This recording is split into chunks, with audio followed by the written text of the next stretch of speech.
This is the USACE 8 minutes with an Army Aviation subject matter expert. Let's fly with a topic, ATP 3-04.20, Army Fixed Wing Operations. I'm CW4 Josh Snow from the Directorate of Evaluation and Standardization. I am the Fixed Wing Branch Chief for DES.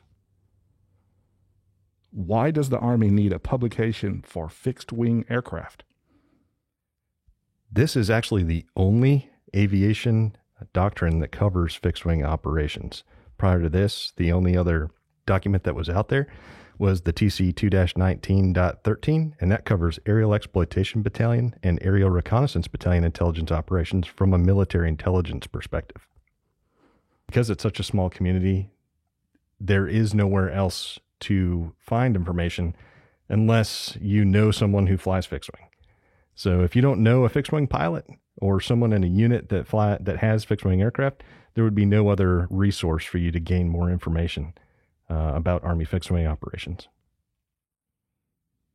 So the Army has fixed wing aircraft. The Army has a small and diverse fixed wing fleet. It's a little less than 300 aircraft grand total. Of course, that number fluctuates based on needs of the Army. But of those 300 aircraft, they're spread across 14 different MDSs and 28 different configurations made by over 8 different manufacturers. Those aircraft are spread into 3 major mission sets: our military intelligence missions, and those aircraft are our RC-12, MC-12, RO-6, and EO-5. Our transport category missions covered by C-12, C-26, UC-35, and C-37, and our other mission set, which is our Golden Knights parachute team, as well as test activities and some special operations support. And those aircraft are the T-6 Texan, UV-18 Twin Otter, C-147-8, and C-27 Spartan.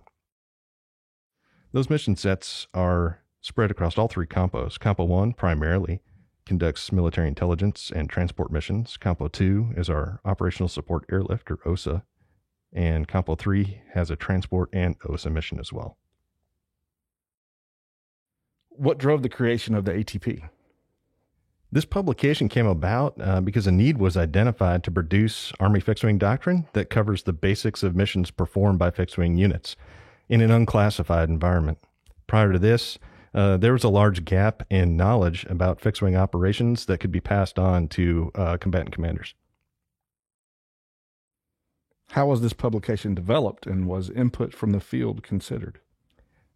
There was actually 2 prior attempts at creating this doctrine in particular, 2009 and 2011. It made it to final draft and stalled upon entry. However, the ATP 3-04.20, it came about from those initial first drafts, and after several subject matter experts put in their information and reviews, the publication then went through the normal staffing process, and the draft and publication was completed. How does this ATP impact or help our units and leaders? All right. Well, this publication helps our unit leaders by providing information about fixed-wing assets and what they do. For instance, the transport side of Army fixed-wing, the OSA, or Operational Support Airlift, they provide flights not only to generals and high-level officials, but they also provide flights for soldiers flying on official Army business. And the ATP specifically has an entire appendix, Appendix Charlie, that speaks exactly to that process and how to request transport via OSA.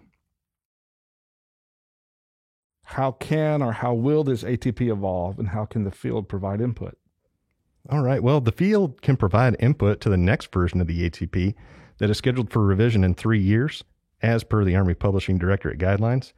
All requests for updates can be submitted either to Directorate of Training and Doctrine, DOTD Flight Training Branch, through their website, or through DES. You can contact us at the DES Fixed Wing Branch as well.